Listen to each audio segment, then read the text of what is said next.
भारतीय संविधान के अनुच्छेद 19 के तहत हर व्यक्ति को अभिव्यक्ति की स्वतंत्रता का अधिकार दिया गया है, जबकि अनुच्छेद 19(2) के तहत यह सुनिश्चित किया गया है कि बोलते समय आप अन्य कानूनों के पालन को बाध्य हो। कुल मिलाकर कहें तो अनुच्छेद 19 आपको अभिव्यक्ति की आजादी प्रदान करता है, न कि स्वेच्छाचारिता की आजादी देता है।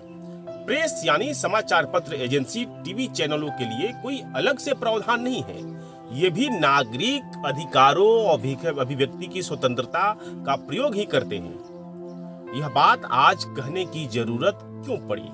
यह बात कहने की जरूरत इसलिए पड़ी है कि वर्तमान में हमारे समाज में लोगों को यह समझ नहीं होता है कि पत्रकार कौन है, कौन नागरिक है, कौन यूट्यूबर है, कौन सोशल मीडिया इन्फ्लुएंसर है।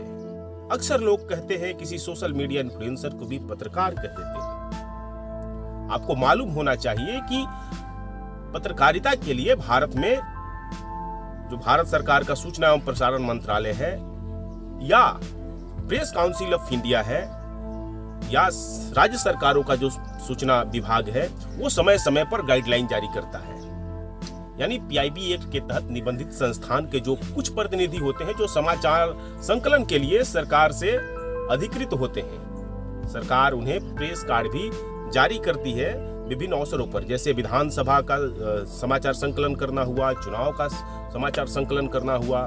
तो जो पीआईबी से जो निबंधित संगठन है, सरकार उनसे कहती है कि आप अपने प्रतिनिधियों का नाम बताइए जो समाचार संकलन के लिए जाएंगे, और उन्हें वो मान्यता प्राप्त कहिए कि मान्यता प्राप्त करती है, यानी प्रेस कार्ड वगैरह देती है। तो लोग उन्हें आप मान्यता प्राप्त पत्रकार भी कह सकते हैं। किंतु आज की जो समस्या है कि आज हर आदमी पत्रकार बन गया है।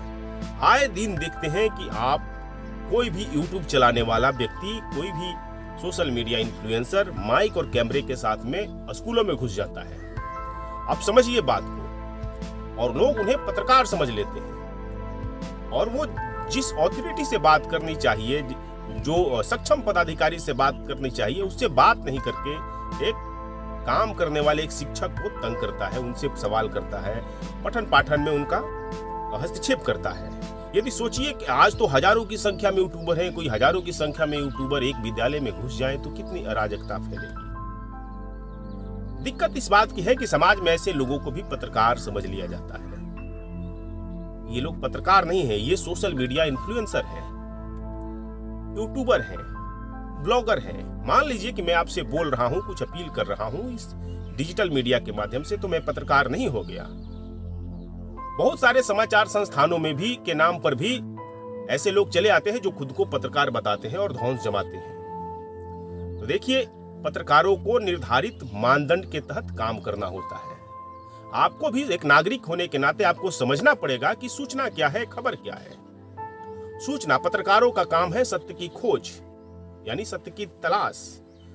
कोई खबर यदि आप दे रहे हैं तो उसमें आपको उभय पक्ष यानी विरोधी पक्ष का भी बयान यदि नहीं है तो समझिए कि कहीं ना कहीं उसमें त्रुटि हुई है।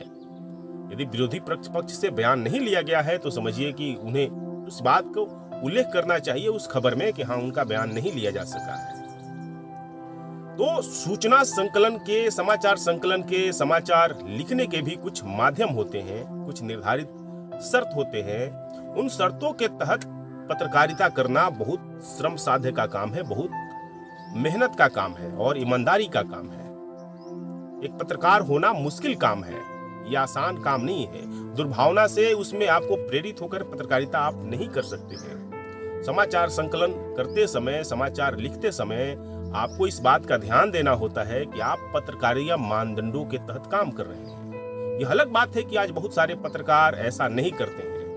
यदि नहीं करते हैं तो एक नागरिक होने के नाते आपको इतनी समझ होनी चाहिए कि कौन सी खबर किस एंगल से लिखी गई है, उसका उद्देश्य क्या हो सकता है। यदि कोई समाचार लिखी गई है तो उसमें सारे पक्षों का बयान लिया गया है नहीं, उनका मत लिया गया है नहीं, उनका ख्याल किया गया है नहीं। अक्सर यह भी देखा जाता है कि कोई खुद को पत्रकार कहने के नाम पर किसी भी साधारण से साधारण किसी कर्मचारी को, किसी इंजीनियर को, किसी निजी कंपनी के किसी सुरक्षा गार्ड को पर धौंस जमाता है और उन्हें बोलने के लिए बाध्य करता है। वो बेचारा अकेला सा पड़ा हुआ आदमी और साथ में जनता होती है, उसे ताली बजाती है, वही उसी यूट्यूबर और ब्लॉगर के समर्थन में ही। ऐसे में वो व्यक्ति दबाव में आ जाता है। आपको एक नागरिक होने के नाते जानना पड़ेगा कि कोई भी पत्रकार किसी भी व्यक्ति को बोलने के लिए बाध्य नहीं कर सकता है। यदि उन्हें सूचना संकलन करना है तो उन्हें किसी अधिकृत व्यक्ति से, अधिकृत पदाधिकारी से संपर्क करना चाहिए। मौजूदा हालात में जरूरत है कि एक नागरिक खुद को सजग नागरिक के रूप में सूचनाओं के संसार को जाने, अन्यथा सूचनाओं के जाल में फंसकर लोकतंत्र की मौत होनी तय है।